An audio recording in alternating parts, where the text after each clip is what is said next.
The summer before heading off to college, my friend Camden and I were celebrating our last summer together. We'd grown up together as neighbors, but we were heading off to different colleges. Our plans were about as simple as they can get.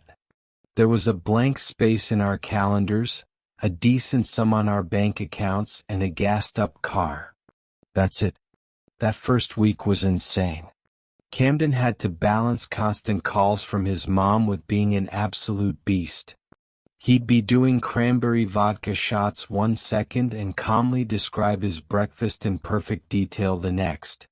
We spent 2 days with his distant relatives in Rochester. He may or may not have made out with his own cousin during a particularly high-stakes truth or dare. I can neither confirm nor deny. A couple of days before heading home, we decided to have a final camping night. We split up for a day to see our families and get some supplies, then we met up at Lake Attabat. Lake Attabat is a bit of a local secret. We got to know about it from Camden's cousins, who more or less dared us to go there. I mean, they expressly told us not to go there, but we took it as a challenge. It was supposed to be an old fishing lake surrounded by small cabins for rent, but the owners had neglected them for decades. All that was left were these crumbling log cabins and an absolutely stunning beach. I was looking forward to getting some alone time with Camden. We'd been so busy living the high life that we hadn't gotten any time to just chill, to talk about the future and make plans. Maybe we'd go fishing. But when I rolled up to Lake Attabat, Camden was already there, and he wasn't alone. He brought 4 friends to keep the party going. The only one I knew by name was Harris. He'd been an acquaintance hanging at the edge of our social circle for a while. A weird guy who asked a lot of questions. But I also knew that the only reason Camden would invite him would be to get a shot at his older sister. We'd never been formally introduced, but her name was Tammy. She didn't look the part of your average law student. She looked much more at home in a mosh pit in a sweaty basement. Tammy had, in turn, brought 2 of her sorority friends. The 3 of them were in the process of claiming the least rotten cabin off the beach as Camden and Harris collected firewood. Camden waved me over, calling out everyone to come meet me. My heart sank a little. It was going to be fun, but I would have liked to just spend some time with my friend too. This was quickly turning into something different. I was surrounded by smiles as I was introduced to Tammy, Pam, and Carrie. Harris gave me an uncertain wave from the sidelines. Camden wrapped an arm around my neck. "This is my brother right here," he called out. "I'm the pretty one, he's the good one." And just like that, the stage was set. We ended up making a fire by the beach, grilling a few hot dogs and having a couple of beers. Harris wasn't feeling it and ended up spending most of his time fixing the old floating dock instead. I noticed Carrie was giving me a little extra attention. She was a peculiar woman with a long face and almost cartoonishly large eyes, but her confidence and genuine personality was difficult not to like. I ended up talking to her for well over an hour. Harris came back with his hands on his hips, clearing his throat to get some attention. "I need something to tie the tanks with," he said. "The what?" Camden asked. "What are you talking about?" "The barrels. The things that makes the dock float," Harris sighed. "I need something to tie them on." "Just ditch it," Camden frowned. "Come on, sit down. Have a snack. Didn't we say we were gonna fix this thing?" Harris snapped back.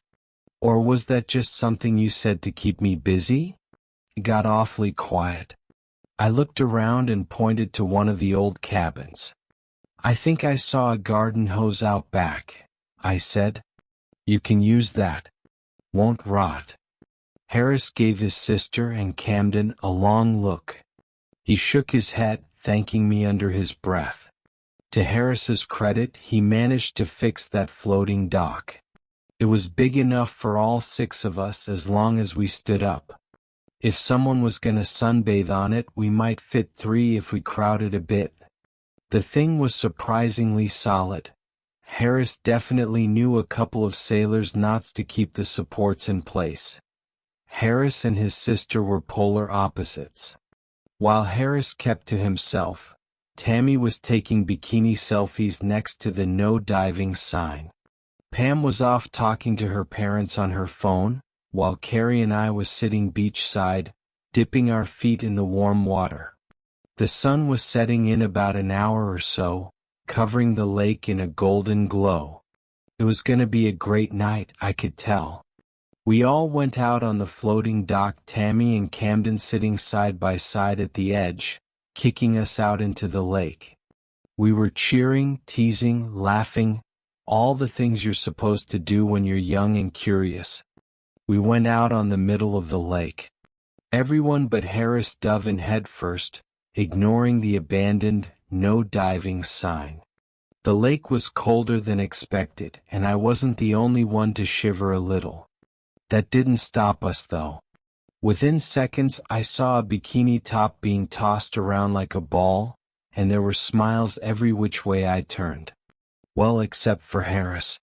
He turned to us saying something. I'm not sure what. He was pointing, trying to get our attention, but that wasn't happening anytime soon. I had Carrie right next to my ear, asking me to keep her warm. Camden and Tammy were just full-on making out against the floating dock. I casually looked the way Harris pointed. I could see something in the distance. There was someone on the beach. I didn't know what to make of it. Even at a distance I could tell they were tall, somewhere around 6 feet 8 inches. Possibly a man. He was wearing some kind of World War II-era rubber gas mask, but without a filter. He had this massive gray trench coat that looked too big even on him. It left a long trail in the sand. There were countless pockets sewn on the outside. He had a crossbow. Not one of those black sleek modern ones, but something he'd put together in a garage somewhere. The thing was massive, probably made from the leaf spring of an old car. It was solid metal. The second we looked his way, he hooked the crossbow to something on his belt and stepped it into the sand. Despite such a massive frame, I could tell he was struggling. There was a loud click. He pulled something out of his coat. An arm's length of sharpened rebar. It just took a couple of seconds, all in all, and the sight was too strange to react to appropriately. Harris looked back at the rest of us as the conversation died down. We were still smiling, but it wasn't a conscious reaction. It felt like rabbits freezing at the sight of a predator, hoping it wouldn't see us. But of course it did. We were completely exposed on the open water. Harris turned to his sister, casually pointing towards the beach. You know that guy? Tammy clung to Camden's shoulder, looking towards the beach. I saw her eyes go wide as the man on the beach raised the crossbow. He didn't need time to aim. We were sitting ducks. There was a click, a thunk, and a whip-like snap. It was less than a second. A bolt of sharpened rebar as long as my arm burrowed deep into Harris's chest. There was no scream or cry, just a puff of air as his lungs emptied. I still hear that sound sometimes. A single forceful cough like he swallowed something the wrong way. The force was so intense that it looked like turning off a switch. Harris smacked down into the floating dock with complete abandon, splaying his arms out like a crucifixion. Immediate panic erupted. Camden held Tammy back from climbing up on the floating dock. Carrie and Pam hid under it. I didn't understand what was happening and lingered a little too long, watching our attacker hook the crossbow on his belt and step down, preparing for a second shot. Hadn't it been for Camden calling my name, I wouldn't have snapped out of it. I dove, swam over to the others and hid under the floating dock. There was already blood dripping between the planks. Tammy couldn't stop screaming, her eyes so wide they looked black. The shouting was so loud and constant that it just blended into a mix, making it sound like nothing at all. This was just what the world was like now, panicked open mouths, screaming at everyone for answers. There was an awful crackling sound as 4 planks were torn apart by a second shot. The force rippled through the air and I could feel it even at a distance. We all hid under the dock, keeping our heads down and trying to show as little of ourselves as possible. But seconds later, I heard him firing again. Another couple planks exploded into tattered fibers, the whole funneling Harris's blood right down on us, mixing the smell of wet wood with sickening volumes of blood. Everyone was talking and screaming over one another. Carrie was screaming at us to dive while Pam was telling us to split up. We didn't do either. Instead, I watched through the gaps in the dock how the man reloaded again and got down on his knees. He was planning something. He was shooting at an angle, trying to get the bolt to skip across the surface. It worked. There was this approaching Thursday noise heading straight for us. I could see the ripples on the lake where the bolt had touched down. It was dark under the dock, but I could hear the shot slamming into the back of Pam's cranium. The water got warm as life left her. Tammy tried to get away, but Camden was holding her back. If she swam out from under the dock, she'd be an easy target. Instead, we hid behind the supports. These large white air tanks made of hardened plastic with little blue sunflower logos on the side. Another shot rippled across the water. Thursday. It smashed through the dock, effectively ripping it in half as the last planks shattered. Some of the supports came loose, but me and Carrie clung to them like life vests. "They're not hard enough," Camden screamed, holding Tammy close. "We gotta do something." "What?" Carrie screamed back. "What the fuck are we supposed to do?" Thursday.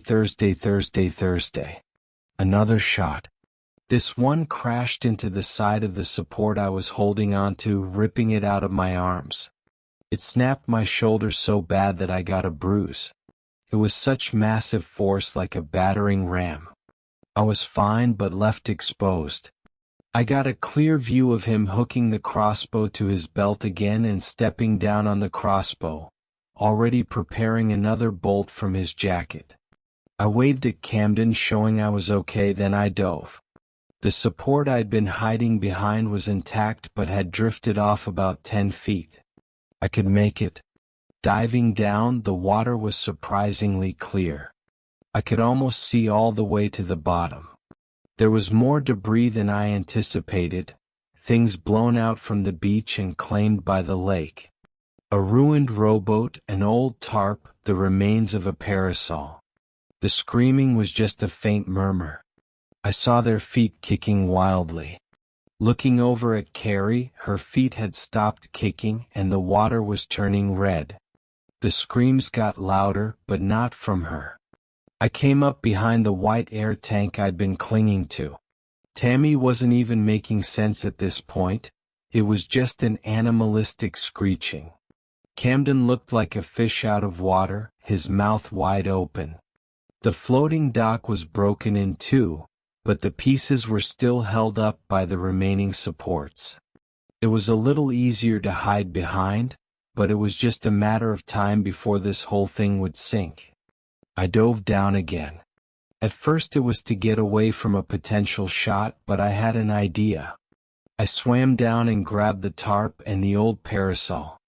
It was just a couple of aluminum poles at this point. Coming back up, I held the tarp over myself like a makeshift tent, using one of the poles at an angle. I figured it might obscure me just enough for him to miss a shot or two. It smelled like old dirt and algae, but I was too panicked to care. "He's gonna run out of bolts?" Camden yelled. "We gotta bait them out." There was something to it. The bolts were large, and even with a large jacket, there couldn't be that many left. Tammy watched him closely, and as soon as he finished reloading, she called out, "Now." Then we all dove, trying to move around. I ducked my head under the surface as I heard that approaching Thursday. Another bolt gone, disappeared into the lake. I came back up, hiding under that tarp. I tried to take long breaths, but it was difficult. Not knowing when the next bolt would fire meant it could come just as I exhaled. As Tammy called out another, "Now," I dove down like a bullet. I looked back at the others. No more blood in the water. All feet were still kicking. We managed to bait another couple bolts. Then it was a long pause. No one was calling out anything. I looked out from under the tarp. Camden and Tammy were looking out from the side of the wrecked dock. The man in the gas mask was just standing there at the shore looking at us. He seemed to have one more bolt at the ready but was reluctant to fire. Maybe he wanted to align that perfect shot. "He's waiting for us to get out," Camden said. "He can't keep guessing. He needs a clear shot." Tammy just stared at him. She couldn't look away. Camden was talking to her, but his words just passed right through. "He can't stay here forever," Camden continued. "We wait and then we split up." Tammy nodded, keeping her eyes on him still. We must have stayed in the water for well over an hour, clinging to the remains of the dock.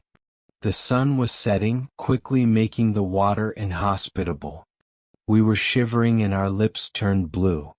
There was a very real chance we'd get hypothermia. My hands were cramped into claws from holding on to the air tank too hard. I could barely feel my feet. He wasn't leaving. He was standing in that exact same spot, waiting to load his crossbow. The bolt dangled from his hand. Camden's jaw was chattering. He was worse off than me and Tammy. I was getting worried he might lose consciousness if we didn't act soon. It was getting darker, so it would be harder to hit us. It was now or never. We had to try. We decided to go on the count of 3. Tammy counted us down. 3, 2, 1.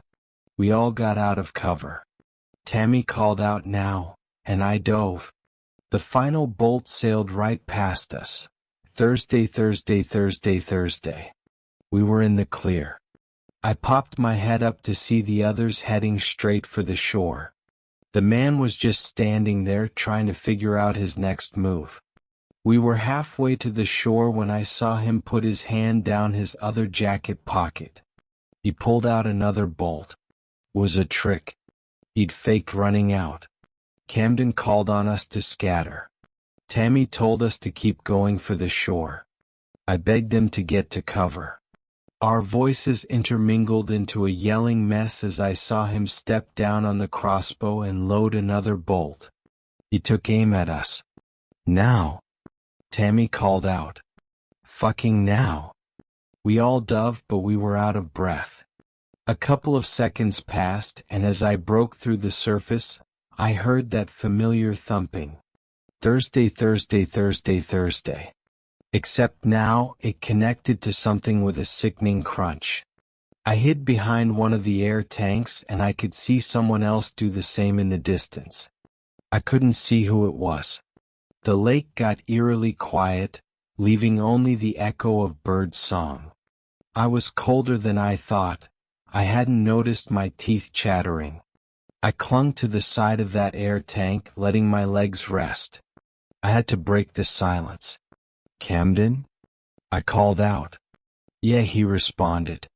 His voice was weak, his throat raw. It barely sounded like him anymore. I could almost hear his breathing even from a distance. "Tammy?" he called out. "Tammy, are you?" There was no response. Only bird song. Another click as a bolt was loaded. I could barely see the man on the shore, but the silhouette was clear. The crossbow was raised and ready. He was listening.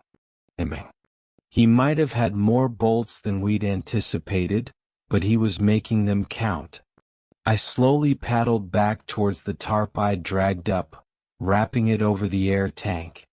In the dark and from a distance it sort of looked like a person. "I'm heading to shore," Camden called out. "See you there." "Hold on." I called back. "Wait a minute." "I can't, man," he sighed. "I can't. I gotta. Hold on." I repeated. "Don't fuck this up." There was no response. I just heard the pitter-patter of someone paddling back to shore. I got out of cover, beelining towards Camden. Another thunk as a bolt released. Thursday. It smacked into the air tank I'd covered with the tarp, punching a hole straight through.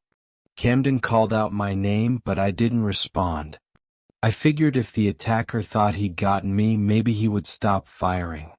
Then again, maybe he'd go for Camden instead. I had to keep a low profile. Something brushed against my leg. I was in the middle of the debris from the floating dock. There was a piece of garden hose that Harris had used for repairs. I carefully brought it up, blowing out the water inside. I could use it as a makeshift snorkel. I swam towards the shore at an angle as slowly as I could. As I got closer, I dove down. Fumbling with my stiff hands, I found a large rock. I held it close as an anchor to weigh me down. I held the hose up over the surface. I could breathe through it, but it was bitter taste, leaving a layer of bacteria on my tongue. The waves would sometimes go a little higher than anticipated, forcing a gulp of water going down my gullet. It was probably the longest couple of minutes of my life. I was shivering with every step, clinging to a slippery stone at the bottom of the lake. Shallow breaths interrupted by little drops tickling my throat. But I had to keep going, the water was getting too cold. Soon enough, my head was just below the surface. I had to be really close to the shore. I got down on my knees, crawling the last few feet. As my head breached the surface, I saw that I was off to the side, away from the beach. There were rocks covering the ground, cutting the soles of my feet as I struggled to stay quiet. The evening air was chilling. I made my way through the underbrush, stepping on roots and fallen branches along the way. I couldn't feel my fingers and my teeth wouldn't stop chattering. I stepped over a fallen chain-linked fence, noticing a half-rusted old metal sign. A few letters had faded, but the message was clear. Private property. Violators will be shot. There was even a little smiley in the corner. I saw the beach from the treeline. Camden had made it ashore, but he was barely holding on. He was laying in the sand, doing his best just to breathe. The man with the gas mask was approaching him with a loaded crossbow. But he wasn't shooting. Not yet. If he wanted Camden dead, he'd be dead already. Instead, he just approached. He poked at Camden with the tip of his boot, but nothing happened. No reaction. I think Camden had lost consciousness by then. Maybe losing everyone was too much for him to bear. No matter the cause, Camden had completely given up. The crossbow man seemingly decided against wasting a bolt on him. Instead, he calmly raised the no diving sign that Tammy had posed with earlier, unloaded his crossbow, and wandered off like nothing happened. As soon as the coast was clear, I ran like a man possessed. By the time I made it to Camden, he was barely breathing. I looked around the beach, couldn't see my things in the dark. I tapped Camden on the cheek, trying to get him to focus, but his eyes were rolled back. There was a noise. It came from Camden's clothes, just a little further down by the water. His phone. It was his worried parents calling for the third time today. It was easy to forget how often Camden talked to them. I must have sounded absolutely unhinged when I answered, begging them to call for help. Not long after that, I had the emergency services on the line. I had to perform CPR to keep Camden breathing. By the time the EMTs got there, he'd lost a lot of color. We were both severely hypothermic. Those few final minutes at Lake Attabat was nothing short of psychedelic. Colored lights from 4 different vehicles mixing in the dark, highlighting angry and stressed faces. The occasional flash of a camera photographing a body washed up on the beach. A paramedic trying to get me to focus on a little light that he held in front of my eyes. I heard him talk, but it was too distant, like he wasn't really there. For a moment I thought I might have hallucinated this whole thing. Maybe I was still out on the lake. Maybe this was me watching my life pass before my eyes. I could hear that thumping noise as the metal bolts skipped across the surface in my mind. I could hear it so loudly and clearly that it might as well have been real, a problem that persists to this day. And as we left Lake Attabat, I could imagine the glare of 2 slides of glass from a gas mask in the distance. Watching. Waiting. The police came to talk to me at the hospital. They were asking about us trespassing and what had happened. They didn't seem to believe me when I told them about the crossbow man. Autopsies revealed that Pam, Carrie, Harris and Tammy all had alcohol in their bodies, which was enough to blame it all on some kind of accident. The police had a smashed floating dock, plenty of alcohol, and 4 dead bodies. They connected their own lines. Puncture wounds and witness statements be damned. There were no charges, no investigation, no outcry. Harris and Tammy's parents lost 2 children that day. Camden and I have since tried talking to them, but there has just been no reasoning with them. I don't blame them, they're completely broken.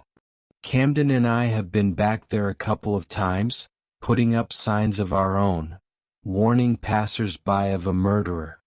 I was back there last year and someone had taken the sign down. The no diving sign was as visible as ever though. That last summer at Lake Attabat was the worst thing I've ever experienced. Just seeing a body of water can make my teeth chatter nowadays. It's like my blood remembers before my mind does. I'm thankful that I can still talk to Camden about it. I think he's taken it worse than me. He's much quieter nowadays and he rarely goes outside. We're the only ones who really know and the only ones who truly believe. We're tried to tell others but they think we're making this up. It sounds much better to have a crossbow-wielding lunatic than people drowning from alcohol poisoning and a failing floating dock, and people believe what they want. There are accidents all the time. People go missing all the time. But sometimes the answer is right there and no one is asking the questions.